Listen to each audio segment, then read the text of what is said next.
Hi, everyone. Good morning. I think it's still morning. It's August 22nd, Monday, and the 11 protesters that blocked the U.S. mission across from the United Nations have been given an adjournment in contemplation of dismissal in court today. So they are free and planning on who knows what next, but their aim is to stop nuclear weapons from proliferating and really abolishing all nuclear weapons. And that was the purpose of their demonstration, the purpose of going to the U.S. mission. So I'd like to introduce you to Trudy. She has some words to say. Thank you. And I'm proud to stand with these wonderful people. And we did put our bodies on the line on August 2nd because never in human history have we been this close to nuclear oblivion. And shame on our country, our government, that refuses to even sit down at the peace table and even discuss ending nuclear weapons.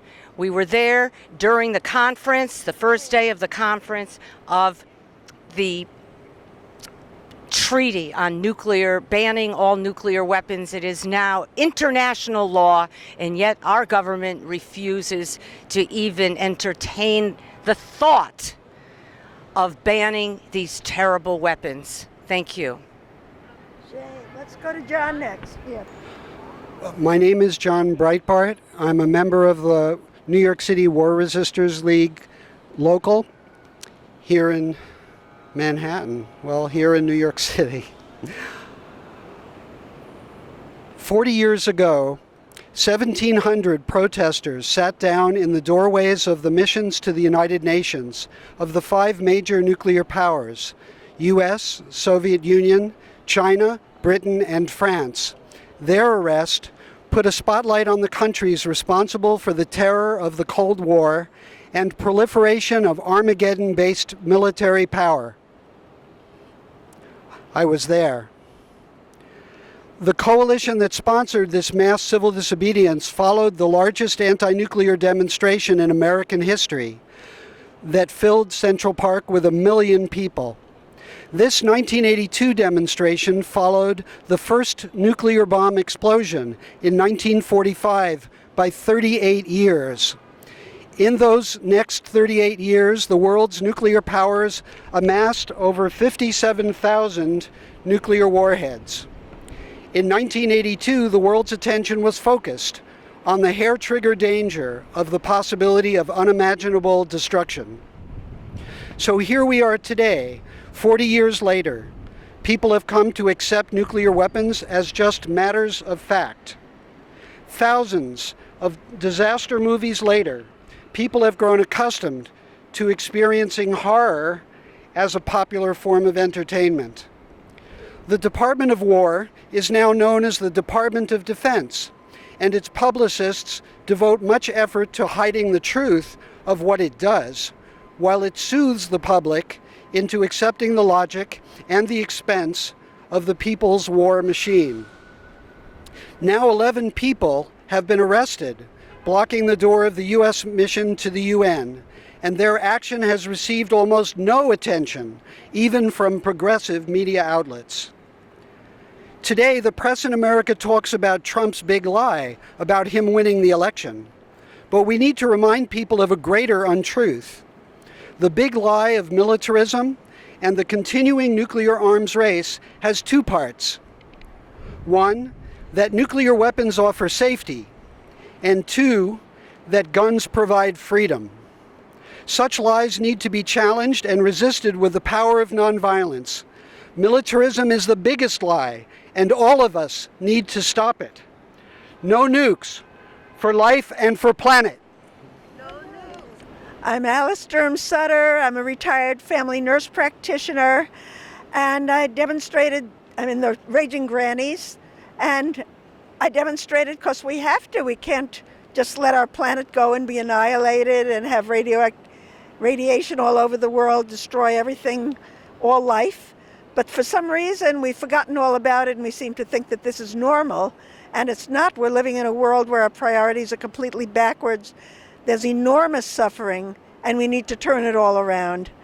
So thank you for covering, and thank you everyone for joining in and being there. Who is there? We need to multiply it by 1,000,000 times over. Thank you.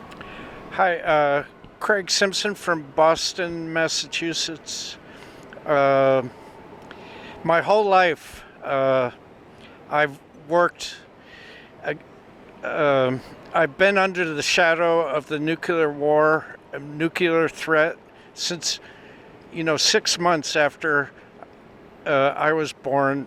The bomb had, 6 months before I was born, the bomb was created and dropped. And so my whole life is in the shadow of the nuclear possibility of war. And I've been trying to pose it as well.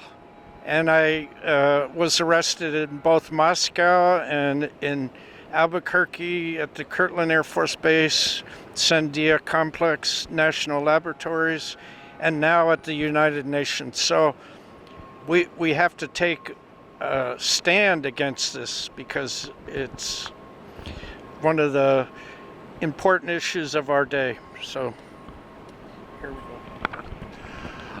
I got involved in this action through the organization Extinction Rebellion.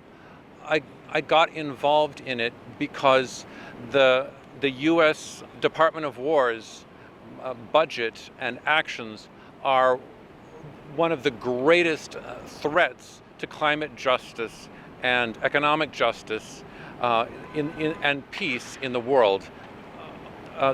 The Defense Department promotes climate injustice and economic injustice and war in more than one ways. It sucks our economy of money. It's that we could use to house people and feed people and provide medical care. The Defense Department is giving us guns and not butter, swords and not plowshares.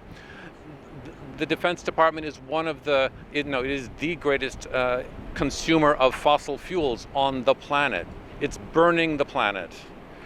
The Defense Department holds the world hostage with its actual direct acts of violence and its continued threat of violence. So that's why I got involved in this direct action. My first act of civil disobedience and not my last. I was just realizing the main reason for being at the UN and the U.S. mission is pretty much my whole lifetime. Leaders and the UN have been talking about disarming. They pass a treaty now and then. They get rid of a few weapons. But we're saying stop talking, start disarming. It's just nuclear weapons need to be abolished now. So don't wait, just do it. Yes, absolutely. Thank you, everybody. We had great support for this action, and I have been thinking about what would happen if all the people in the last 77 years did not speak out to abolish nuclear weapons. What would the world be if they did not speak out? There were 1 million people 40 years ago in Central Park. We were 11 at the U.S. mission. It needs to grow. It really needs to grow. And we feel like we have to speak out because all the people in the last 77 years who have spoken out across the country, they have kept the faith that we can abolish nuclear weapons. And now we have a treaty to do that, and let's get the U.S. on board. Yay. Thank you. Thank you, everybody. Yay. Woo! Yay.